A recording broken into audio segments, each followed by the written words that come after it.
Thank you sir, thank you very much. So Charan గారు చెప్పండి sir. రాదు ముగించి ఇంకా ఆయన వెరీ క్లియర్గా చెప్పిండు యాజ్ ఏ అడ్వకేట్గా, పొలిటికల్ అనలిస్ట్గా. సో ఆ తీర్పు గురించి మాత్రమే మాట్లాడారు. నేను మిమ్మల్ని అడుగుతున్నాను, ఇప్పుడు బేడిగడ్డ అనేది కేవలం 3-4 వేల కోట్ల ప్రాజెక్టు.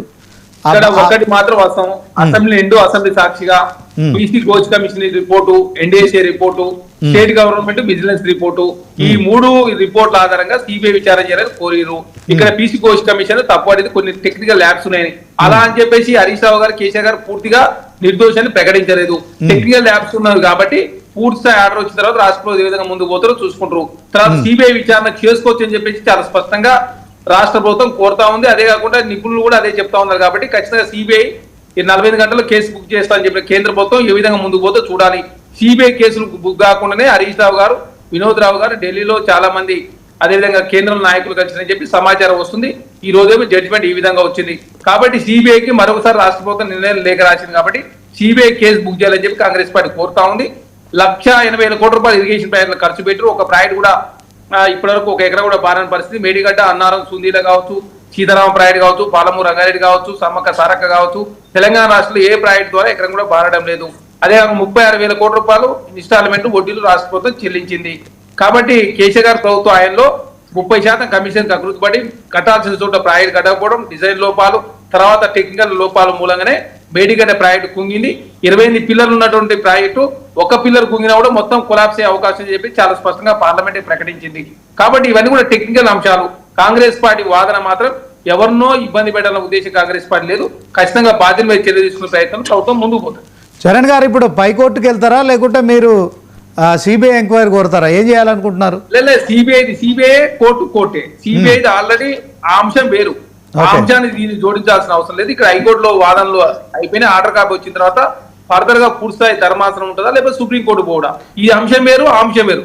దానికి దీన్ని ముడిపెట్టే ప్రయత్నంలో సిబిఐ భారతీయ జనతా పార్టీ ముందుకు పోతుంది. భారతీయ జనతా పార్టీ ఏంటంటే కోర్టులో కేసు ఉంది కాబట్టి మేము కేసు బుక్ చేస్తూనే ఉంటారు. ఆ అంశానికి ఈ అంశానికి సంబంధం లేదు. ఎన్డీఏసీ రిపోర్ట్ అనేది పార్లమెంట్ చట్టం ద్వారా ఏర్పడినటువంటి ఒక చట్టము. దాని ద్వారా రిపోర్ట్ వచ్చింది. పార్లమెంటే చెప్పింది మేడిగడ్డ చాలా ప్రమాదకరమని. కాబట్టి కేసు బుక్ చేయాల్సిన అవసరం. చరణ్ గారు ఇప్పుడు అదే మేడిగడ్డ రిపేరింగ్ కోసము ప్రభుత్వం ముందుకెళ్తుంది. దాంట్లో ఎల్ఎంటీ సంస్థతోని, అధికారులతోని, తర్వాత ఇంజనీర్లు అందరితోని మాట్లాడారు.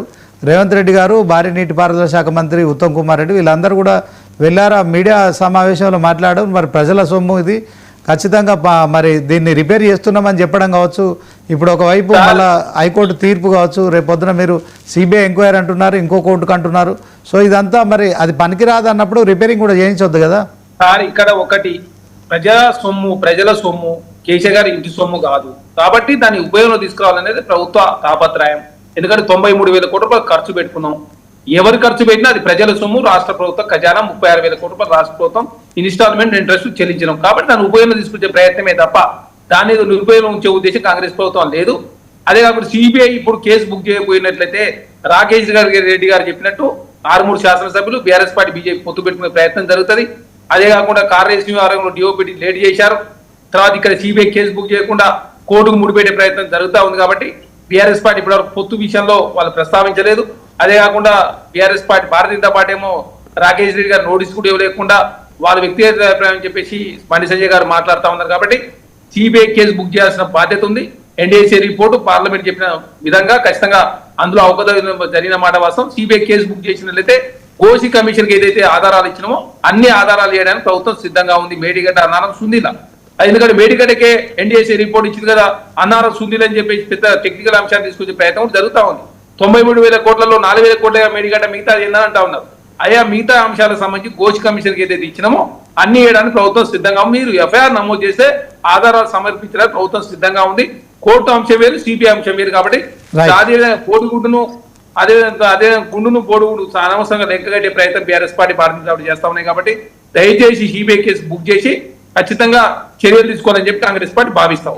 Okay, thank you Charan Kaushik Yadav గారు. మొత్తానికి మీ విలువైన సమయాన్ని కేటాయించి మరి డిబేట్లో పాల్గొన్నారు. అలాగే